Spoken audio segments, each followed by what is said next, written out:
নমস্কার বন্ধুরা, আজকে বানাচ্ছি শীষ পালং চিংড়ি মাছ দিয়ে। এটা খেতে কিন্তু খুব সুন্দর হয়।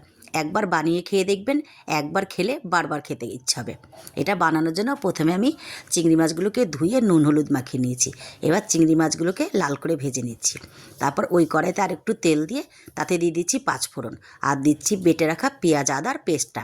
এরপরে দিচ্ছি হলুদ গুঁড়ো, জিরের গুঁড়ো, লঙ্কার গুঁড়ো আর পরিমাণ মতো নুন দিয়ে ভালো করে মশলাটাকে কষে নিতে হবে। মশলাটা যখন কষা হয়ে যাবে তখন কেটে রাখা বেগুন, আলু, সিমটাকে দিয়ে দিচ্ছি, দিয়ে বেশ ভালো করে কষে নিচ্ছি।